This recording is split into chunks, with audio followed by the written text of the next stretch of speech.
Everyone, welcome back. It's me Anamika. അപ്പോൾ ഇന്നത്തെ നമ്മുടെ വീഡിയോ എന്ന് പറയുന്നത് ഒരു അൺബോക്സിങ് വീഡിയോ ആണ്. അത് മാത്രമല്ല വേറൊരു സാധനം ഉണ്ടാക്കുന്ന ഒരു വീഡിയോയും കൂടിയാണ് കേട്ടോ.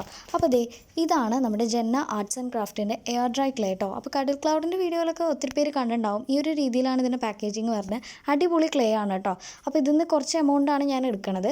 അപ്പോൾ ഇത് യൂസ് ചെയ്തിട്ട് ഞാൻ ഉണ്ടാക്കിയിട്ടുള്ള 1-2 സാധനങ്ങളാണ് കേട്ടോ ഈ കാണുന്നതെല്ലാം. മീഷോന്ന് 237 റുപ്പീസിന് ഞാൻ ഓർഡർ ചെയ്തിട്ടുണ്ടായിരുന്നതാണ്. ആ ക്ലേ വെച്ചിട്ട് ഫസ്റ്റ് ഇങ്ങനെ ഒരു ലോക്കറ്റ് ഉണ്ടാക്കി നോക്കി. അപ്പോൾ എൻ്റെ ഫസ്റ്റ് അറ്റംപ്റ്റ് ആയതുകൊണ്ട് തന്നെ വലിയ രീതിയിൽ അത് അങ്ങോട്ട് പെർഫെക്റ്റ് ആയിട്ടുണ്ടായിരുന്നില്ല. പക്ഷേ എന്നാലും വലിയ കുഴപ്പമുണ്ടായിരുന്നില്ല കേട്ടോ. അപ്പോൾ ഞാൻ വിചാരിച്ചു കുറച്ചും കൂടെ പ്ലാൻ ചെയ്ത് നല്ല പെർഫെക്റ്റ് ആയിട്ടൊരു പാലക്ക മാല തന്നെ നമുക്കൊന്ന് ഉണ്ടാക്കി നോക്കാമെന്ന്.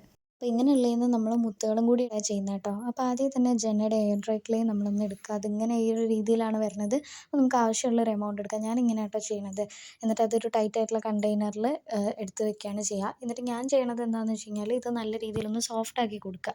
ഞാൻ എന്നിട്ട് ഇത് റോളപ്പ് ചെയ്തെടുക്കുന്നുണ്ട്. എന്നിട്ടൊന്ന് പരത്തിയിട്ട് നമ്മുടെ ആ ഒരു മാലയുടെ ലോക്കറ്റിൻ്റെ ഡിസൈൻ അതിൽ ജസ്റ്റ് ഒന്നൊരു ജെൽ പെൻ വെച്ച് ചെയ്ത് കൊടുക്കണം. അത് പേനേൻ്റെ ഇങ്ക് കേട്ടോ, ബ്ലാക്ക് കളറിൽ കട്ട് ചെയ്തിട്ട് ഇതേ രീതിയിൽ ഒട്ടിച്ച് കൊടുക്കണം കേട്ടോ. സൂക്ഷിക്കണം, സൂപ്പർ ഗ്ലൂ ഒക്കെ ആയി കഴിഞ്ഞാൽ കയ്യിൽ നല്ല പണിയാണ്. അവസാനം ഇങ്ങനെ ഒരു ഹുക്കും കൂടെ ഞാനൊന്ന് അറ്റാച്ച് ചെയ്ത് കൊടുക്കണം കേട്ടോ. ഇനി ഇത് ഉണങ്ങാൻ വെക്കലാണ് നമ്മുടെ പരിപാടി. അപ്പോൾ ഗൈസ്, ഇതായിരുന്നു നമ്മുടെ ഇൻസ്പോട്ടോ. അപ്പോൾ ക്ലേ ഒക്കെ ഏകദേശം ഒന്ന് ഡ്രൈ ആയി കഴിഞ്ഞപ്പോൾ ഞാനൊരു സ്കെച്ച് വെച്ചിട്ട് അതേ രീതിയിൽ ആ ഒരു ഡിസൈനൊക്കെ ഒന്ന് ആദ്യം വരച്ചെടുത്തു കേട്ടോ. എന്നിട്ട് പിന്നെ ഞാനൊരു റെഡ് ആക്രിലിക് പെയിൻറ്റ് യൂസ് ചെയ്തിട്ട് ഈ ഒരു രീതിയിൽ അതിൻ്റെ ഉൾഭാഗം ഒന്ന് കളർ ചെയ്ത് കൊടുത്തിട്ടുണ്ട്. അതിന് ശേഷം ഈ ഒരു മെറ്റാലിക് ഗോൾഡൻ കളർ വെച്ചിട്ട് ഞാൻ ഔട്ട്ലൈനും കൂടെ ചെയ്ത് കൊടുത്തിട്ടുണ്ടായിരുന്നു കേട്ടോ. എന്നിട്ട് പിന്നെ പറഞ്ഞു കഴിഞ്ഞാൽ വലിയ രീതിയിൽ അങ്ങോട്ട് ഇതായിട്ടുണ്ടായിരുന്നില്ല. നിങ്ങൾ ആ കളർ വെള്ളം കണ്ടോ, എല്ലാം പാടെ ഇട്ടപ്പോൾ നല്ലൊരു കളറായിട്ടുണ്ടായിരുന്നു കേട്ടോ.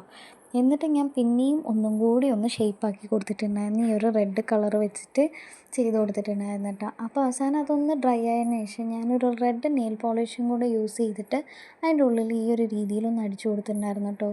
ആ ഒരു സ്റ്റോണ് പോലെ തോന്നിക്കാൻ ഒരു നാച്ചുറൽ ലുക്ക് വരാൻ വേണ്ടിയിട്ടായിരുന്നു ഞാൻ അങ്ങനെ ചെയ്തിട്ടുണ്ടായിരുന്നത്. അപ്പോൾ അതും കൂടെ അടിച്ചു കൊടുത്തപ്പോഴത്തേന് ഏകദേശം ഒപ്പിച്ചു എന്ന് പറയാം, അല്ലാതെ കറക്റ്റ് പെർഫെക്റ്റ് ആയിട്ടൊന്നും പറയാൻ പറ്റില്ല. എന്തായാലും നമ്മൾ എയർ ഡ്രൈ ക്ലേ വെച്ചിട്ട് നമ്മൾ ഇത്രയൊക്കെ ആക്കിയെടുത്തില്ലേ, അപ്പോൾ പിന്നെ കുഴപ്പമില്ലയെന്ന് വിചാരിച്ചു. പിന്നെ ഞാൻ വിചാരിച്ചത് അതിനകത്ത് നമ്മൾ എന്തെങ്കിലും ഒരു മുത്ത് ഒട്ടിക്കണമായിരുന്നു. അപ്പോൾ ഞാൻ ആദ്യം ഒരു ചെറിയൊരു മുത്ത് എടുത്തിട്ട് ഞാനത് ഇതിനകത്ത് ഒരു സ്റ്റോൺ ഒട്ടിക്കാൻ നോക്കി. എന്നിട്ട് എൻ്റെ കയ്യിന് കിട്ടിയ പണി കണ്ടു. സൂപ്പർ ഗ്ലൂ ഒന്നാകെ ഒട്ടിപ്പിടിച്ച് ഒന്നും ചെയ്യാൻ പറ്റാതെ ഇരിക്കുകയായിരുന്നു. പിന്നെ ഞാൻ എങ്ങനെയൊക്കെയോ വെള്ളവും ഇതൊക്കെ ഇട്ട് കുറേ ഉരച്ചൊക്കെ കളഞ്ഞു കേട്ടോ. പിന്നെ ഒരു റെഡ് സ്റ്റോൺ കണ്ടില്ല, അതിൽ നിന്ന് ഒരു റെഡ് സ്റ്റോൺ എടുത്തിട്ട് ഞാൻ ഇതിൻ്റെ സെൻറ്ററിലായിട്ട് അറ്റാച്ച് ചെയ്ത് കൊടുത്തു. ഇതാണ് ഫൈനൽ റിസൾട്ട് കേട്ടോ. അപ്പോൾ നിങ്ങൾക്ക് ഇഷ്ടപ്പെട്ടോ ഇല്ലയെന്ന് പറയാം. ഇഷ്ടപ്പെട്ടാൽ ലൈക്ക്, ഷെയർ ആൻഡ് സബ്സ്ക്രൈബ്. അപ്പോൾ നമ്മുടെ ക്ലേ കൊണ്ടുള്ള പാലക്ക റെഡി.